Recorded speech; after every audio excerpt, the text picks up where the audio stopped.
Come and look at the stars with me.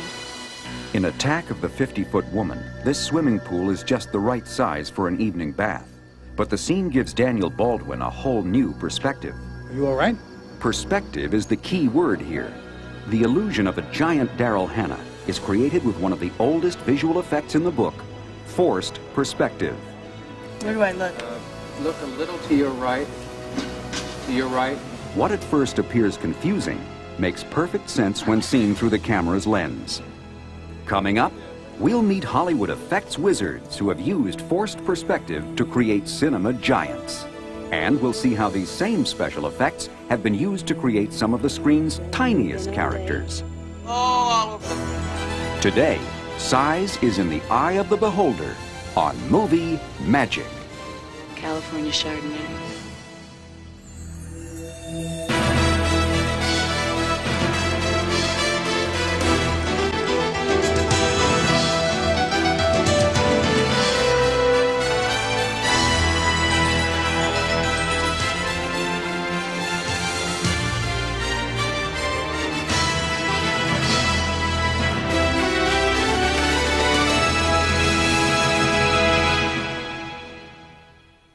Father, I'm not a little girl.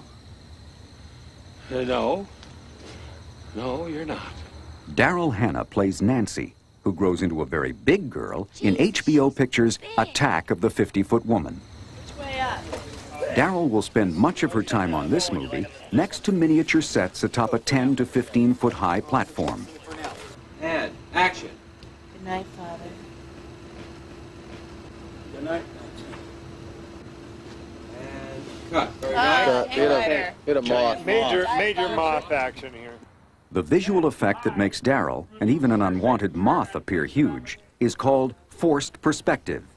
And it is the centerpiece effect in this remake of the campy 1958 sci-fi picture. Once a normal, voluptuously beautiful woman, she drove into a nightmare of horror and saw descending from the sky a titanic monster whose fearsome touch became a frightful curse. While the story has been updated for the remake, many of the special effects techniques used in the original 50-Foot Woman are being utilized today by producer Debra Hill. Hanging foreground miniatures, forced perspective, building little miniatures and putting a real-sized person in the miniatures gives the illusion that she or he is tall. To convince audiences that Daryl Hannah has indeed grown bigger than a house, the filmmakers turned to Hollywood effects veteran Gene Warren Jr. and his crew at Fantasy II in Burbank, California. Gene won an Academy Award for his miniature effects in Terminator 2 and created memorable effects in The Terminator and Bram Stoker's Dracula. Before starting his own business, Gene worked with his father, Gene Warren Sr., who received an Academy Award in 1960 for his special effects in The Time Machine. 2 years earlier in Tom Thumb, Warren Sr. and his effects team had utilized forced perspective shots along with oversized props to create the illusion of the tiny title character. To whom it rightfully belongs, eh? I don't know. Maybe I should ask my father. Now, Gene Warren Jr., together with his two sons, Christopher and Gene III, will use these time-tested techniques to create the opposite illusion. Although other optical and digital effects could be used to create giant characters, forced perspective has distinct advantages. It is extremely effective, and you can see the results right on the set.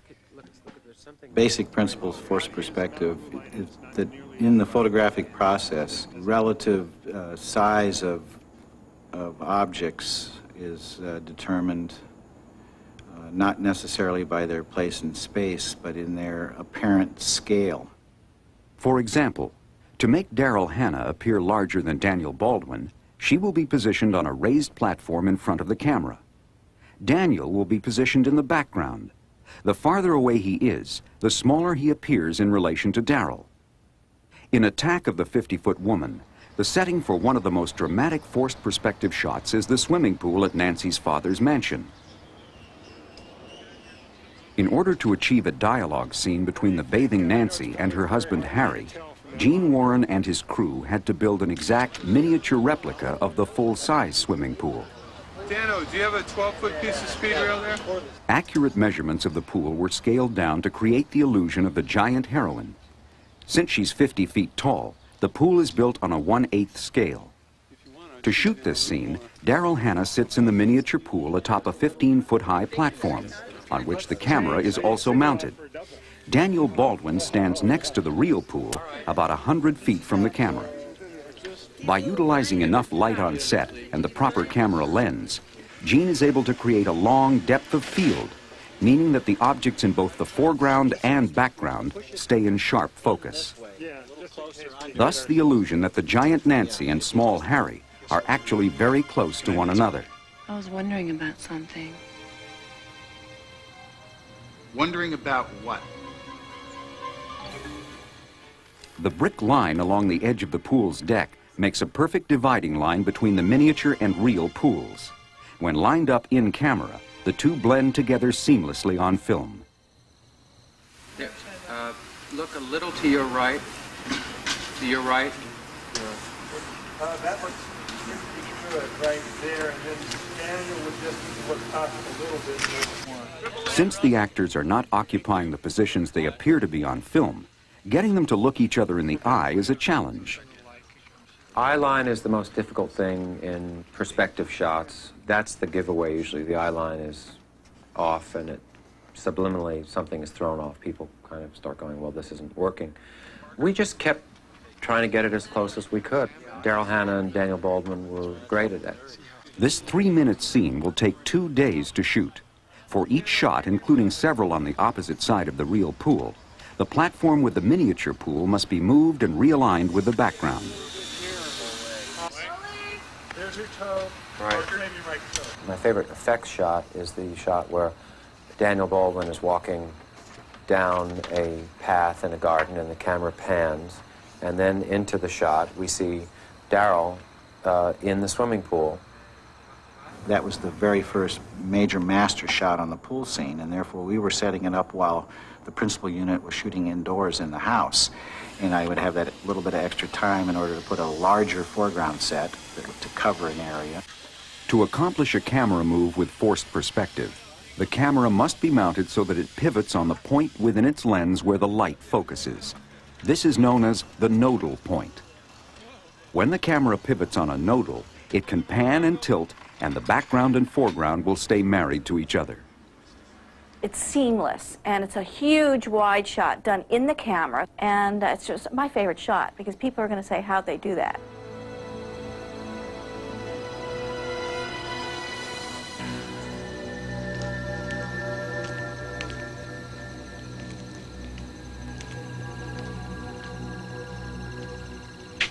Are you all right? I mean, do you feel okay otherwise? My heart starts beating faster than normal. Would you like to feel it? Forced perspective was one of the first special effects used by pioneer filmmakers. This 1909 short, Princess Nicotine, was directed by J. Stuart Blackton, who co-founded the Vitagraph Company of America in 1897. Big V, as the Flatbush, New York studio was known, was a leading film company of its day. In Princess Nicotine, Blackton utilized forced perspective by placing the actress on a platform far behind a normal-sized table. Amazed audiences were convinced that this tiny person was absolutely real. Forced perspective has also been used through the years to create impressive sets which would otherwise be too expensive to build. In the 1923 silent feature Scaramouche, the top of this French castle was actually a hanging miniature in the foreground of the shot. Perhaps the most impressive early hanging miniatures are in the 1925 MGM classic Ben-Hur. The lower part of the Circus Maximus set was built full-size for the violent chariot race. Special effects artist A. Arnold Gillespie designed an elaborate hanging miniature of the upper portions of the arena. The miniature gallery included 10,000 tiny, hand-operated figures that could stand and cheer on cue. Lined up perfectly in camera, this full-scale set and hanging miniature combined into one of the most impressive settings in Hollywood history.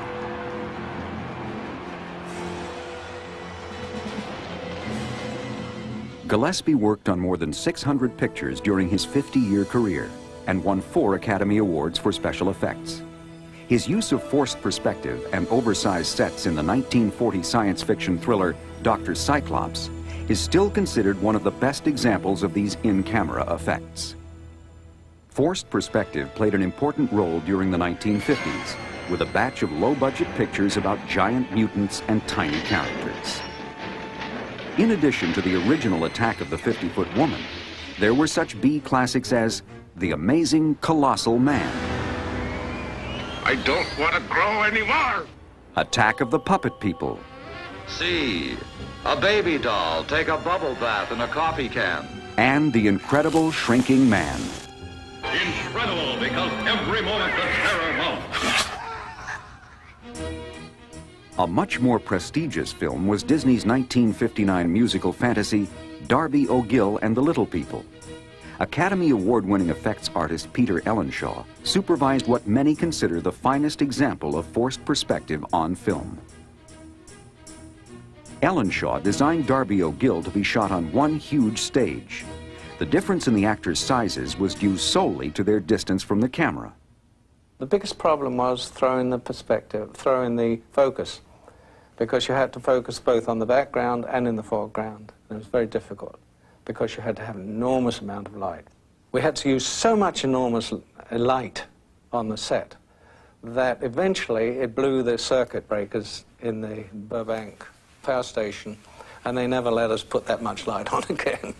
Years later, Peter's son Harrison Ellenshaw was called on by Disney Studios to create giant effects for Honey, I Blew Up the Kid. I went to my father and I took a copy of Darby O'Gill and the Little People, and I said, let's go through this, you know, shot by shot, and you tell me what you did on each one, and we'll kind of discuss it and see if I can find a few tricks. Unfortunately, or fortunately, there were still some shots in there, both he and I, we don't know how they were done. And we'd look at them over and over, and he'd say, well, I think we did it. No, couldn't have done that because the camera moved. Or I think we did, no, couldn't have done that because he went behind that rock. Before the studio would give the go-ahead on Honey, I Blew Up the Kid, extensive tests were made for the proposed forced perspective shots, with technicians from Buena Vista Visual Effects standing in for the actors. In the movie, Harrison successfully integrated age-old forced perspective techniques with state-of-the-art digital effects. One thing that needs to be very clear in everybody's mind is that, for example, if you take the digital capabilities that we now have in visual effects, this doesn't necessarily replace old methods. It's merely a new method. And we are still doing things that were done 80 years ago. The thing that I've learned from my father that I appreciate the most is that he is a great believer in making a shot dramatic, making it impressive. He's always gone for the visual impact of a shot of whatever he's done, and I've tried to keep that with me. Today, on the set of Attack of the 50-Foot Woman, Gene Warren Jr. and the effects crew use forced perspective to create visual impact on an enormous scale. California Chardonnay. Not too pricey when you buy in bulk. Cheers. All of our forced perspective setups involved building 8th scale miniatures that Daryl interacted with that also had to blend in to the actual full size which was in the background. Precise miniature work is one of the keys to successful forced perspective, also known as split scale. In every split scale shot, there is a dividing line between the miniature and full-size sets, and the goal is to make that line invisible. You try to find natural dividing lines, cracks in pavement, edges of doorways, or a post in the foreground. And sometimes if it doesn't exist, you make something there, you add something to the set. For this shot, in which Hannah and Baldwin share an intimate dinner, forced perspective style, Gene and his crew created a dividing line, a drainage ditch running through the barnyard. The miniature and full-size sets are effectively blended along this dividing line, which continues up through the truck and barn. Imagine love on the scale of Gulliver. You are crazy. I'm calling you an immense mistake and an enormous, pathetic freak. You son of a bitch!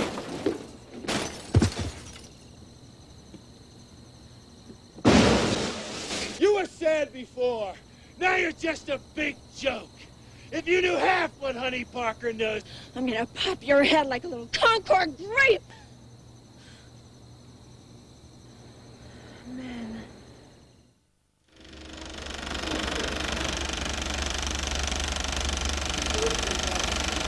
We have to put in 4 helicopters on all these shots, on a few of these shots as they're flying through. For Attack of the 50-Foot Woman, Gene is augmenting the forced perspective shots with other traditional visual effects in order to best sell the illusion of size. Forced perspective was our showpiece effect in this, where we had big, large shots that married the live and the miniatures in dramatic dialogue scenes. However, there's these mixing and matching techniques in order to make it appear as if we're just shooting the movie with a 50-foot woman. We laced in here and there blue screen shots. 3, 2, 1, pull. With blue screen, the filmmakers are able to shoot the actors against a blue background. The blue screen is later replaced with the actual background shot. With Harry, as an example, he's hanging on wires, and we have to track that shot, meaning match his moves, so that when we put Nancy's hand around him, they stay married together as if she is holding them. In this work print, also known as a rough cut, these blue screen shots have not yet been composited with their backgrounds.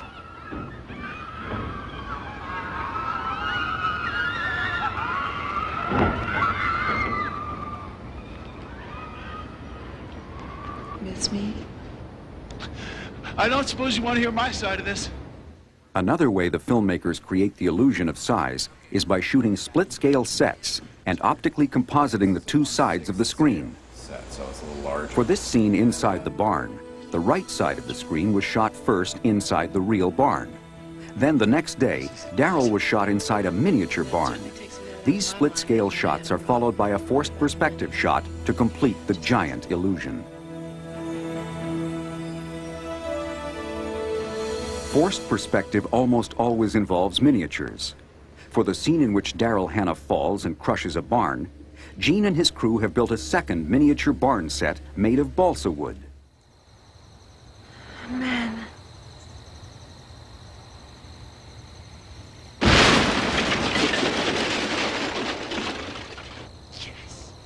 For the final scene in which Nancy, now 70 feet tall, comes looking for her cheating husband, the entire fictitious town of Arnold, California, is being built in 1/12 scale.